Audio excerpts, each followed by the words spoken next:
Number 2.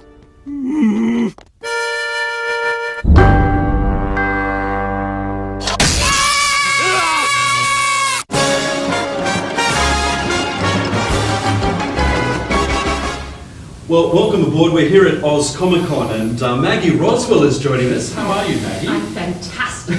Welcome to Australia. Thank you. Now, tell me, you've got an interesting career, but before we get on to why you're actually here, Right. How did you get into the world of voiceovers? Well, actually, I've been doing film and television forever. I mean, because I'm 1,000 years old. People don't know that. But I'm just preserved for 1,000. But I have been doing film and television, movies like Lost in America and Pretty in Pink, and a lot of classic films, and television like Happy Days of Vernon and Shirley, Mork and Mindy, all of those kind of things.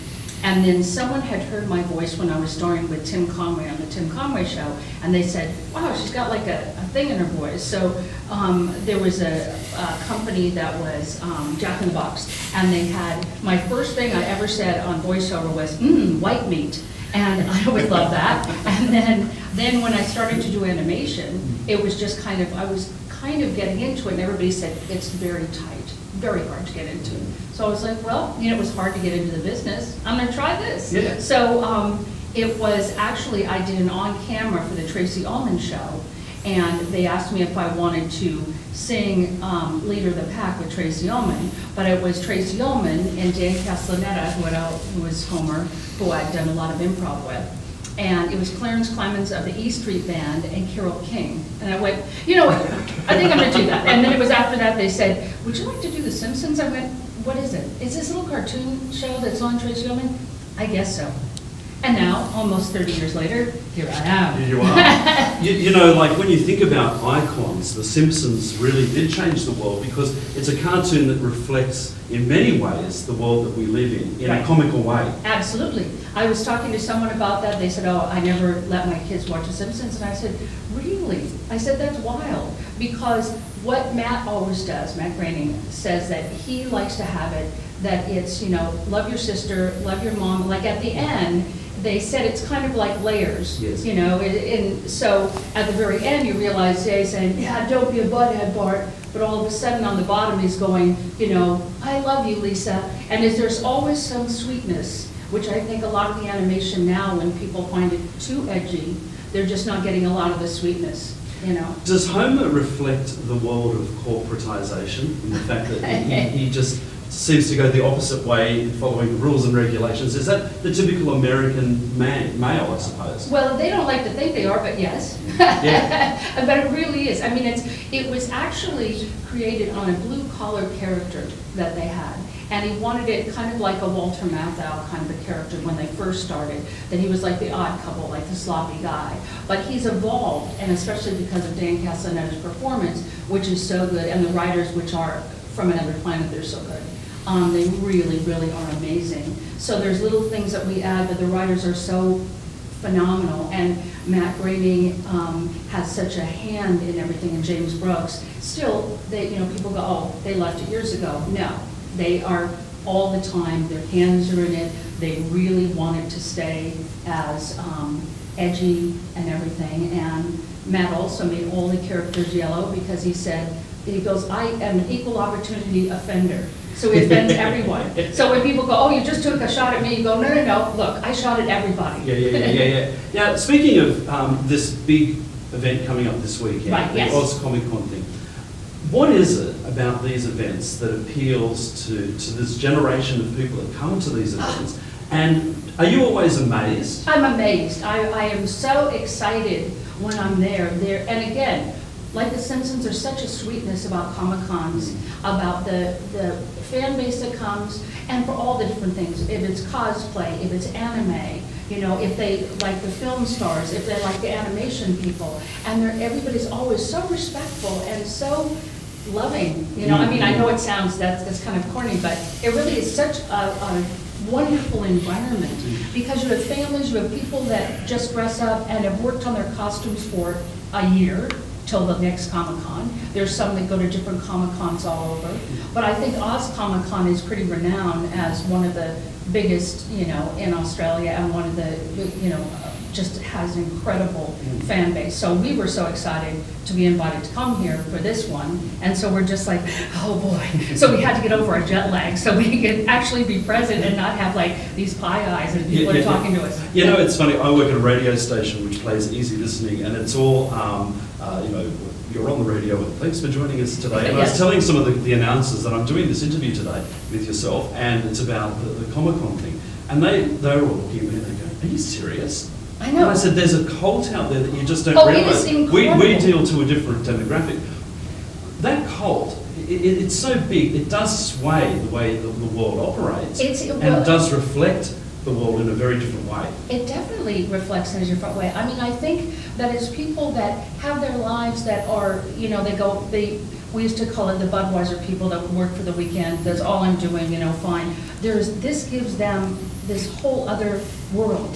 And I would say to the people that are your listeners, that they should come to Oz only because if they've never come before, it's a thing unto itself. It is, and the DJs that you work with. Because I always thought, oh, you know, there's a Comic-Con, what is it? It's this whole magical, wacky world. Yes. And they always said that, Matt Grading always said that, he was all the guys with the little pocket protectors, that they were the nerds of the world. And the nerds reign in here, and it's also because of technology and the techies that they used to say, oh, that's a nerd guy in math class, except that nerd guy now runs the world, and he's wearing fabulous costumes and enjoying his life. Yes. It takes the world is so nuts right now that this is such a sweet place to be for families and stuff. But I tell friends of mine, I said, oh, if you've never been to one, and I hadn't been at the first time, you become a child again, and that's incredible. That's what I was going to end on. To do what you do you have to remain a child?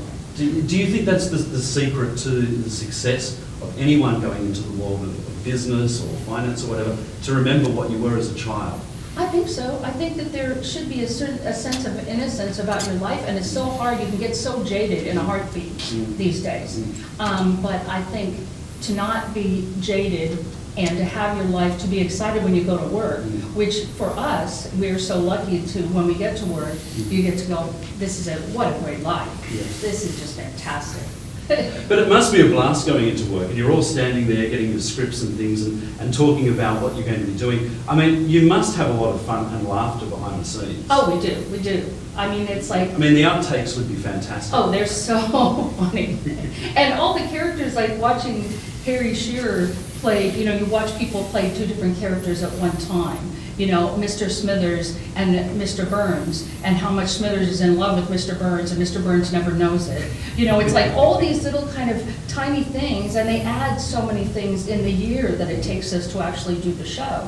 People say, what's going on Sunday? The basic script, but the writers and the animators have put in all this great stuff behind it. So it is, again, like layers of lasagna of fun and frolic behind it that you go, wow, that's what that means. Okay. And they make everything so current, and they add things at the very end after when you first read it, and a year later after they've animated it, they will add little pieces to make it totally current.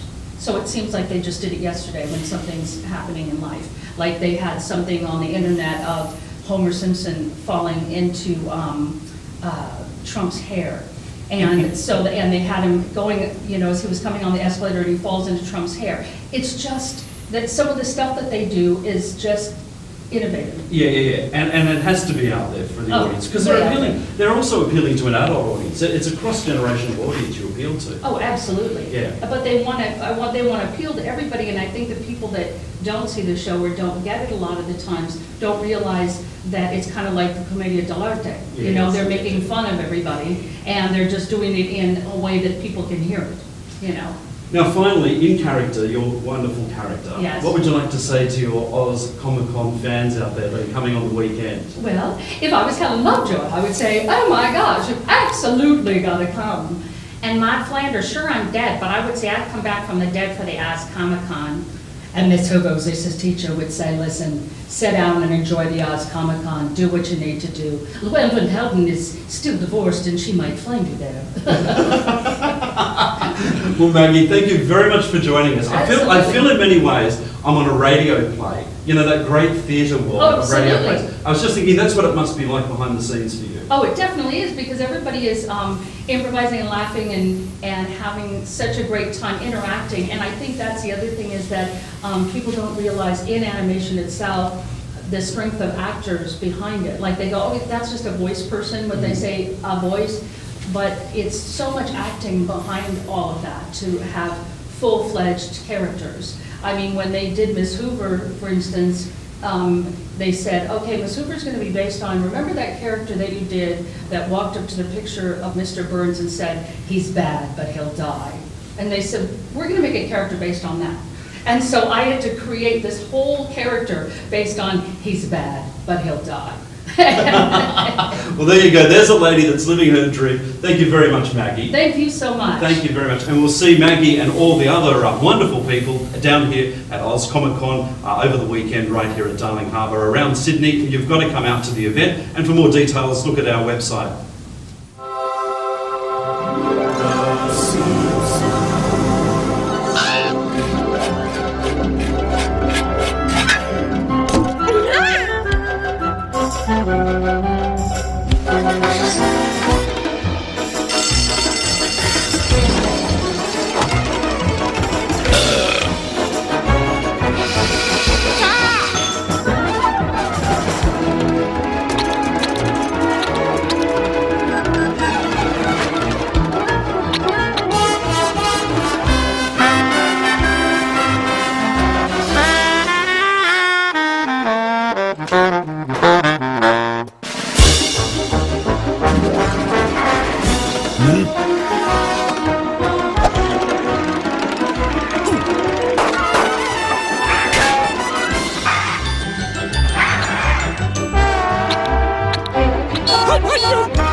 Number 2.